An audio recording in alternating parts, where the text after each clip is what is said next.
Buenas tardes, soy su amigo y hermano, el pastor Felipe Mendoza, y les hago compañía. En esta tarde preciosa, estamos en viernes, sábado. Hoy es viernes y es sábado. Alabando y glorificando al Señor y compartiendo con ustedes verdades del santo, glorioso, excelso, insondable, poderoso Evangelio de nuestro Señor Jesucristo. Estamos en victoria porque estamos en el Señor. Él es bueno y para siempre es su misericordia. Estamos hablando sobre la persona de Jesús, quién es Jesús, y lo hemos visto en la eternidad pasada y lo estamos viendo en el tiempo. Pero hubo una hermana que me pidió que hiciera un paréntesis y conversara sobre el bautismo y quiero complacer a esta hermana y edificarnos unos a otros. La inquietud viene porque se está dando el caso con el evangelio que nos están imponiendo, un evangelio desvirtuado de las verdades teologales, desvirtuado del fundamento escritural, desvirtuado del relato histórico, desvirtuado de la esencia misma de todos los anales que fundamentan la trayectoria histórica del evangelio del Señor Jesucristo, un evangelio que no es el evangelio de Jesucristo, es lo que está prevaleciendo en esta época. Hemos dicho con falsos profetas, con falsos apóstoles, con falsos maestros, con personas fundamentadas no en la sangre, no en el nombre, no en el poder de la palabra, sino fundamentada en su ego, en su yo, en sus capacidades, en sus títulos, en sus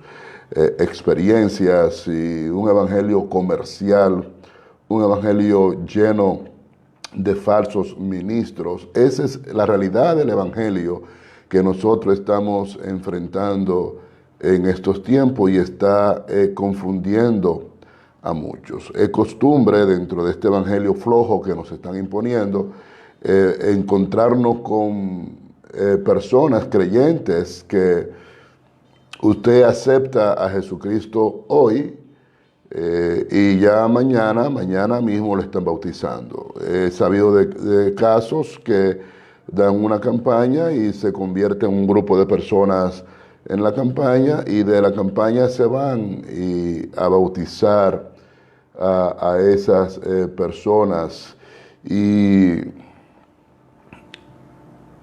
eso es una práctica que se desconoce en las Escrituras y es una práctica que no era propia de la iglesia primitiva. Entonces, sobre eso vamos a hablar un poco para que nosotros traigamos luz y estemos claros en ese sentido. El libro de los Hechos, en el capítulo 2, lo vamos a tomar como referencia para partir sobre este conversatorio que tendremos nosotros en esta oportunidad. Dice el versículo 14, libro de los Hechos 2:14, lo siguiente: entonces Pedro, poniéndose en pie con los 11, alzó la voz y les habló diciendo: varones judíos. Y ahí ya yo comienzo a sugerirle que en su libreta comiencen a subrayar varones judíos, a quienes Pedro les estaba hablando. La iglesia primitiva, su primera participación, y esto tenemos que tenerlo claro, la iglesia primera era una iglesia de judíos. Era una iglesia de judíos. Y durante varios años se mantuvo así. Yo les enseñé en una oportunidad que la hazaña más grande que hizo el catolicismo romano fue dividir a la iglesia de Cristo del judaísmo. Esa es la hazaña más grande. Y eso ha causado confusiones, hermanos, que usted no se imagina. La hazaña más grande fue dividir a la iglesia de Cristo del judaísmo. La iglesia primera era judía, era una iglesia compuesta por judíos. Los primeros problemas que la iglesia tuvo que enfrentar en su interno, no en lo externo de persecución y de muerte, no, en lo interno de la iglesia, los primeros problemas que tuvo que enfrentar eran problemas de interpretaciones judías con relación a la mentalidad de judíos helenos. Un judío heleno era un judío que, aunque era de sangre judía, su desarrollo y su formación venía de otros países no semita, no judío en sí. Y ahí hubo los primeros problemas en lo interno de la iglesia primitiva. Entonces Pedro en Hechos capítulo 2, versículo 14, le está hablando a un grupo de varones judíos. Y eso es lo primero que tienen que subrayar. Y todos los que habitan en Jerusalén. Entonces en Jerusalén habitaban personas de diferente procedencia, de diferentes etnias. Y tienen que hacerse amigos del término etnias. Porque cuando usted lee Mateo 28, donde está la Gran Comisión, donde usted lee en las copias que tenemos que Jesús nos manda a predicar a las naciones, en realidad Él lo que nos está mandando a predicarle es a toda etnia. Y resulta que en un país tú puedes encontrar diferentes etnias. Y en Israel ocurría eso. En Israel habían personas de diferentes partes del mundo que coexistían políticamente, culturalmente, económicamente con Israel. Entonces Jesús en la Gran Comisión no nos está mandando a predicar a las naciones, sino a predicarle a toda etnia. Y resulta ser que las etnias las encontrábamos en el propio Israel. Habían personas de diferentes nacionalidades, de diferentes orígenes, y a ellos se les manda a predicar la palabra. No es pecado ir a predicar a las naciones, pero el alegato, el fundamento, la demostración bíblica de que sí debo de ir a predicar a las naciones, no es Mateo 28 en la Gran Comisión, porque ahí literalmente te está mandando a predicarle a toda etnia, a toda cultura. Y se encontraban todas, convergían todas en Israel. Ahora mismo aquí en la República Dominicana tenemos personas de todas partes del mundo que moran aquí, que viven aquí, que se están nacionalizando aquí. Personas de Sudamérica, de Centroamérica, de Latinoamérica, de Estados Unidos, de Europa y de diferentes partes del mundo. Aquí hay personas de diferentes etnias. Y para yo cumplir Mateo 28, solamente tengo que ir a las comarcas, comunidades donde ellos se encuentren para compartir la palabra. Y entonces le habla específicamente a varones judíos y a todos los que habitaban en Jerusalén. Y comenzó entonces a llamarle la atención diciendo que esto les sea notorio y oigan mis palabras. El versículo 5...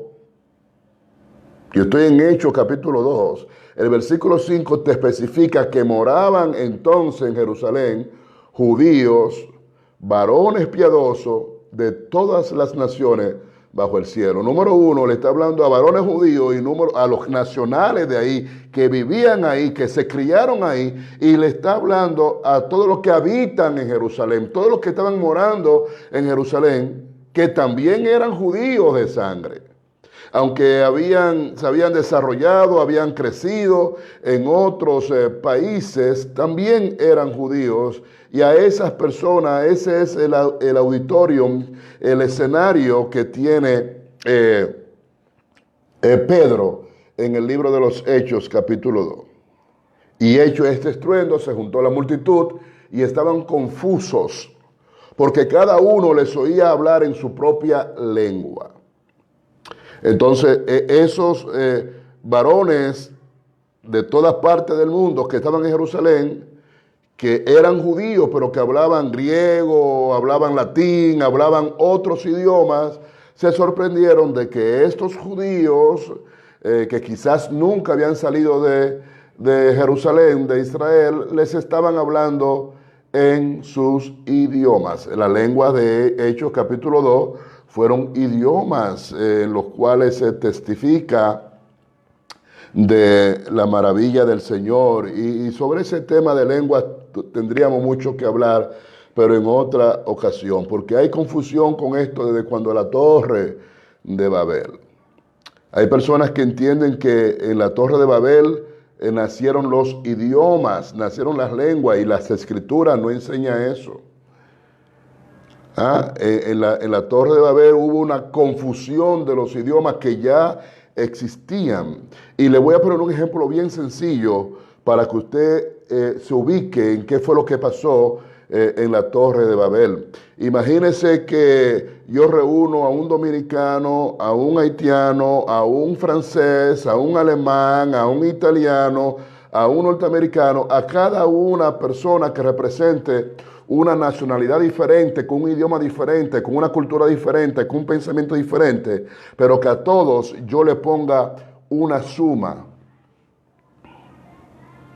3 más 5. A todas esas personas que no se entienden, sí pueden comunicarse y sí pueden estar de acuerdo. A través de una lengua común general, que todos la usaban, que todos la practicaban, que todos la enseñaban. Al italiano, al alemán, al francés, 3 más 2 le va a dar 5. Y ellos todos van a estar de acuerdo, aunque no entiendan, parlez-vous de parler français, do you speak English? Le parlare l'italiano, aunque no entiendan lo que le estoy preguntando, ellos van a estar de acuerdo, va a haber una comunicación, va a haber un consentimiento de que 3 más 2 son 5. Quizá no podamos expresarnos en el idioma que tú hables, pero sí tenían un código de entendimiento bajo el cual ellos se regulaban. Y en la Torre de Babel se confunden entonces esos idiomas, ese código se bloquea. Y ya no hay una comunicación porque ellos estaban de acuerdo. Recuerdo que cuando le hablé sobre la Torre de Babel en otro sentido, le dije que cada nivel de esa torre era un cielo donde se adoraban divinidades.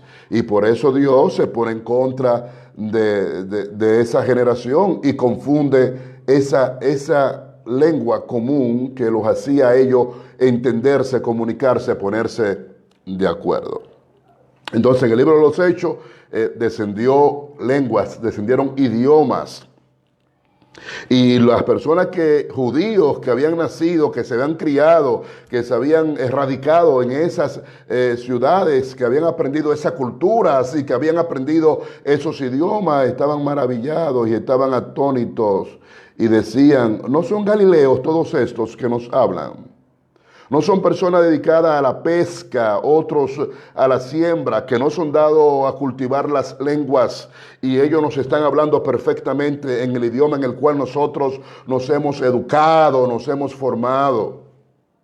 Ellos se sorprendieron y se preguntaron, ¿cómo es que lo oímos hablar en nuestra lengua en la cual nosotros hemos nacido? Y esas lenguas eran de los países partos, medos, elamitas, los que habitaban en Mesopotamia, en Judea, en Capadocia, en el Ponto de Asia, en Frigia, en Panfilia, en Egipto, en las regiones de África, más allá de Cirenes. Y romano aquí residente, tanto judío como prosélito. Y tienen que subrayar entonces, número 1, varones judíos, y en el versículo 10 tienen que subrayar judíos y prosélitos. Si no subraya judíos y prosélitos y no subraya judíos, varones judíos, no va a entender por qué en ocasiones se bautizaban a personas en el momento mismo en que entendían que Jesucristo era el Señor. No es una doctrina de que usted va a bautizar a cualquiera que acepta a Jesucristo ahora. Lo acepto ahora y al ratito me está bautizando. lo acepto esta noche y por la mañana me están bautizando. No es una doctrina escritural. Entonces tienes que saber varones judíos y tienes que entender el término de judíos que habían desarrolladose en otra nación, que tenían otra cultura, y los prosélitos. Un prosélito es una persona que dejaba su fundamento y su fe y aceptaba la fe de Israel. Eso es un prosélito. Quiere decir que un prosélito conocía el fundamento de la fe de Israel, conocía las virtudes teologales que definían, que regulaban a Israel, conocían la piedad, conocían la paciencia, conocían el amor, conocían la dependencia del Dios verdadero. Eso es un prosélito. Entonces Pedro le está hablando a varones judíos, los nacionales propios de Israel, y a judíos que habían nacido fuera de Israel, como un Dominican York,